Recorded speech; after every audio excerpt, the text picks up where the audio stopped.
the fact is that only 20% of the population can afford all the medicines that they need during an illness. Fact तो ये है, यानी तथ्य, सच्चाई तो यही है कि हमारे कंट्री की जो टोटल पॉपुलेशन है उसमें से सिर्फ 20% पॉपुलेशन ही अपनी बीमारी के दौरान दवाइयाँ अफोर्ड कर सकती है, यानी उन दवाइयों पर इतना खर्चा कर सकती है। क्योंकि हम लोग पहले भी ये इकोनॉमिक चैप्टर्स में पढ़ते आए हैं कि जो हमारी पॉपुलेशन है उसमें से 80% जो पॉपुलेशन है वो पुअर है, उनके पास सोर्सेज नहीं है। 80% पॉपुलेशन के पास 20% सोर्सेज हैं और 20% पॉपुलेशन के पास 80% सोर्सेज हैं। तो वो जो 20% है, यानी जो रिच पीपल्स हैं, वो अपनी इलनेस के दौरान जब वो बीमार हो जाते हैं तो वो किसी भी प्रकार का कोई खर्चा अफोर्ड कर सकते हैं, मेडिसिन्स महंगी महंगी ले सकते हैं।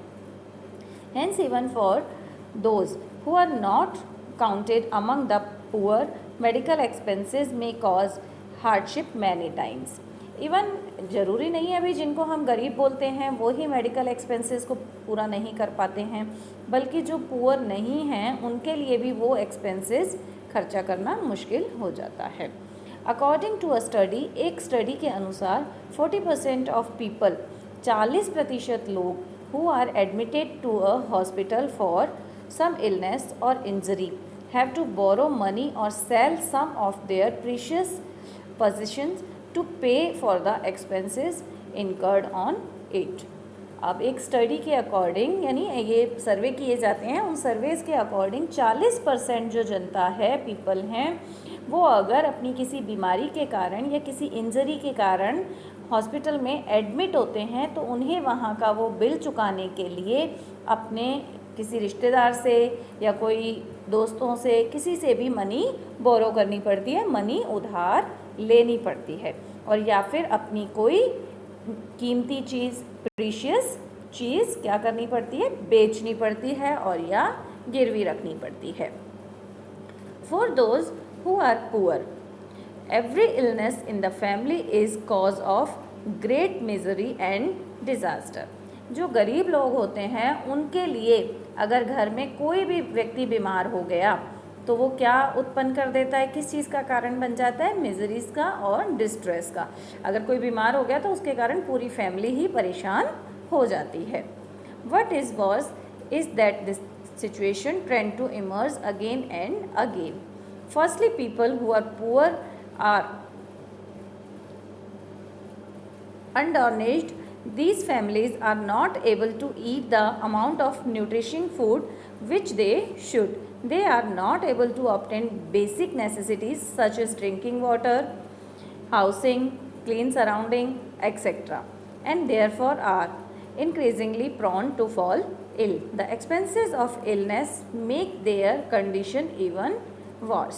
तो जो ऐसी फैमिलीज़ होती हैं, पुअर फैमिलीज़ होती हैं, उनके पास अपनी आवश्यकताओं को पूरा करने के लिए भी पैसा नहीं होता है, तो इसलिए वो जो न्यूट्रिशियन फूड खाना होता है, यानी हमारे फूड में क्या होना चाहिए, एक हमें बैलेंस डाइट लेनी चाहिए जिसमें मिनरल्स भी हैं, प्रोटीन्स भी हैं, फैट्स हैं, कार्बोहाइड्रेट है, सब कुछ होना चाहिए। लेकिन जो पुअर पीपल हैं वो अपनी इस आवश्यकता को पूरा नहीं कर पाते और इसीलिए वो रोज़ रोज़ बीमार भी होते हैं, और वो अपनी जो बेसिक नीड्स हैं, बेसिक आवश्यकताएं हैं, उनको भी पूरा करने में सक्षम नहीं होते हैं। जैसे कि ड्रिंकिंग वाटर है, क्लीन ड्रिंकिंग वाटर नहीं मिल पाता उनको, हाउसिंग है या आसपास जो क्लीन सराउंडिंग है, तो इस कारण से वो बहुत ज़्यादा बीमार होते हैं।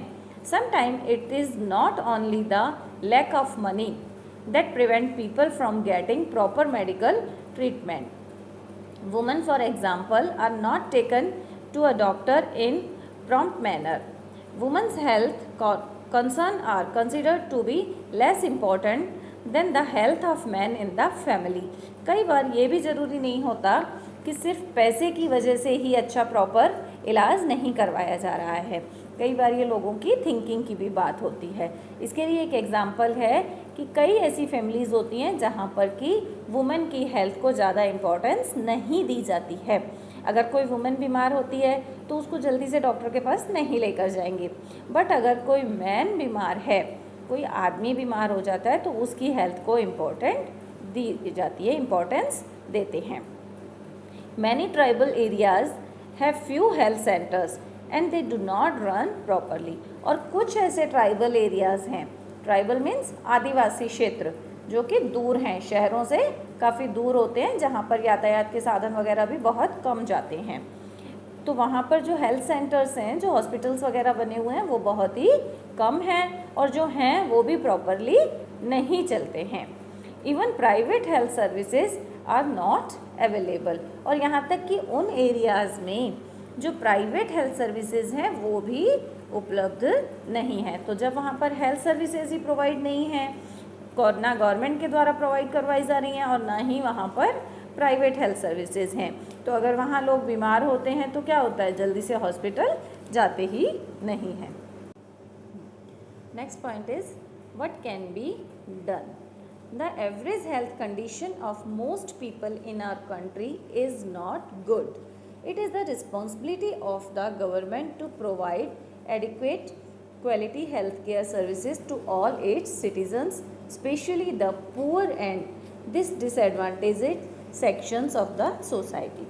अब अगर हम एवरेज लगाएं तो हमारे कंट्री में जो हेल्थ की कंडीशन है लोगों की वो अच्छी नहीं है।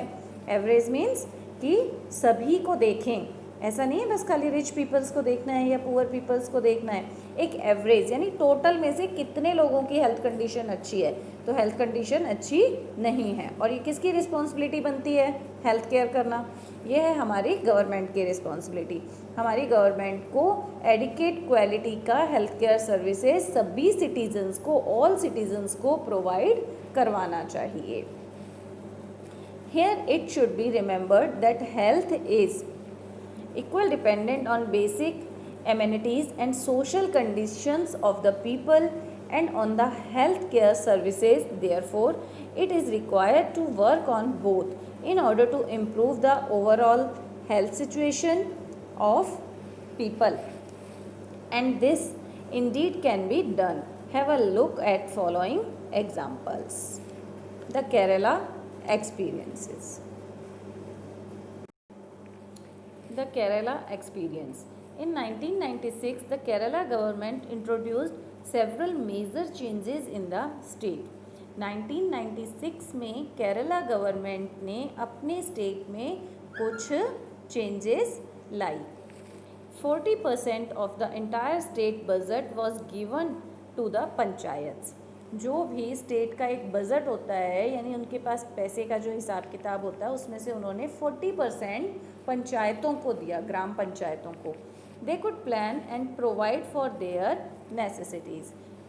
उनकी जो नेसेसिटीज़ हैं, आवश्यकताएं हैं, उनको पूरा करने के लिए, उनके जो प्लान्स हैं उनको पूरा करने के लिए।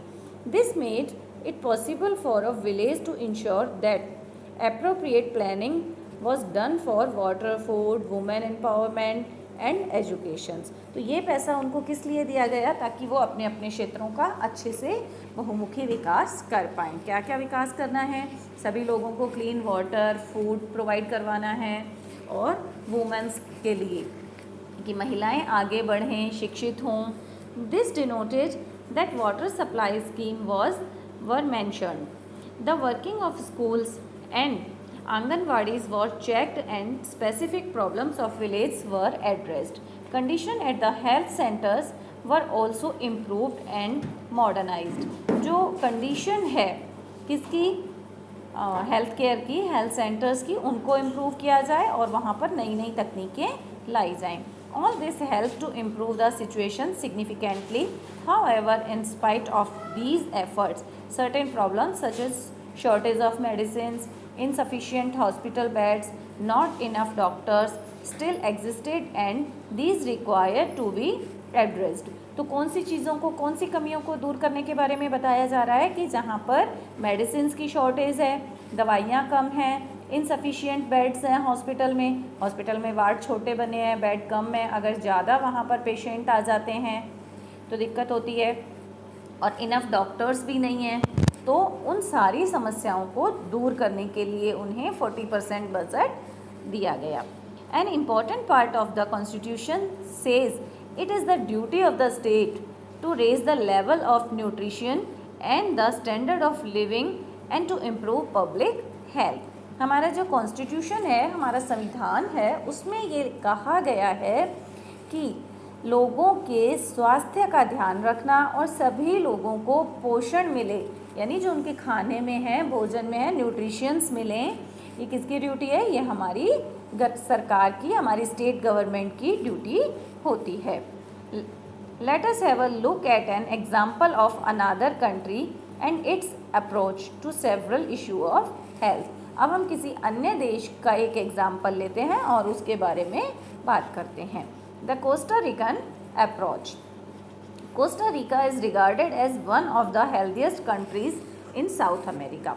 कोस्टा रिका एक कंट्री में, एक जगह का नाम है साउथ अमेरिका में, और उसको क्या रिगार्ड किया जाता है कि वो बहुत ही, वहाँ के लोग क्या हैं? स्वस्थ हैं, हेल्दीएस्ट कंट्री है। The primary reason for this can be found in the Costa Rican constitution. Primary reason क्या है इसका? कॉन्स्टिट्यूशन में दिया हुआ है, some years ago Costa Rica took an extremely significant decision and decided not to have an army. और वहाँ पर एक डिसीज़न लिया गया कुछ साल पहले कि वहाँ पर क्या नहीं रखी जाएगी? आर्मी, सेना। This enable the Costa Rican government to spend the money that the army would have used on health. अब उन्होंने ये डिसाइड किया कि जितना पैसा, जितनी मनी हम आर्मी के लिए खर्च करते हैं, अपनी सेना के लिए खर्च करते हैं, वही मनी हम कहाँ खर्च करेंगे? अपने लोगों की हेल्थ के लिए, अपने कंट्री की जो पब्लिक है, पॉपुलेशन है, उसकी हेल्थ के लिए, एजुकेशन के लिए and other fundamental needs of the people. It means health, education and other fundamental needs के लिए वो रुपीज़ खर्च किए जाएंगे। The Costa Rican government feels that a country has to be healthy for its development. Costa Rican government ने ये feel किया, ऐसा रियलाइज़ किया कि एक कंट्री के डेवलपमेंट के लिए, उसके विकास के लिए वहाँ की जो पॉपुलेशन है, जो जनता है, उसका हेल्दी होना बहुत ज़्यादा ज़रूरी है। It pay significant attention to the health of its people. तो इसलिए उन्होंने किस चीज़ पे अटेंशन दी, किस चीज़ को प्रायोरिटी दी? उनकी हेल्थ को। The Costa Rican government provides basic services and amenities to all the Costa Ricans. अब वहाँ की जो गवर्नमेंट थी, उन्होंने अपने देश के लोगों को सभी जो मूलभूत आवश्यकताएं हैं वो पूरी करवाने का निश्चय किया। For instance it provide safe drinking water, और इसके लिए उन्होंने क्या क्या प्रोवाइड करवा रहे हैं? सेफ़ ड्रिंकिंग वाटर, साफ स्वच्छ पीने का पानी, sanitation, nutrition and housing to all. Health education is also considered to be extremely important. Health education को भी क्या बताया गया है? इम्पॉर्टेंट बताया गया है, क्योंकि जब तक हमें ये जानकारी ही नहीं होगी, लोगों को पता ही नहीं होगा हेल्थ एजुकेशन के बारे में कि हम कैसे स्वस्थ रह सकते हैं। लोगों को पता होना ज़रूरी है, अगर हम गंदा पानी पिएंगे तो बीमारियां होंगी, और साफ़ स्वच्छ पानी पिएंगे तो हम स्वस्थ रहेंगे, या किस प्रकार का भोजन हमें करना चाहिए। तो इसलिए उन्होंने हेल्थ एजुकेशन को भी importance the. And knowledge about health is an integral part of education at all levels. और उन्होंने हेल्थ से रिलेटेड जो नॉलेज है उसको अपनी शिक्षा का एक इंटीग्रल पार्ट, अभिन्न अंग बनाया। यानी किसी भी लेवल की आप स्टडी कर रहे हो, उस स्टडी के बीच में आपके लिए हेल्थ एजुकेशन ज़रूरी रहेगी। हेल्थ के बारे में जो भी पढ़ना है वो बहुत ही आवश्यक रहेगा।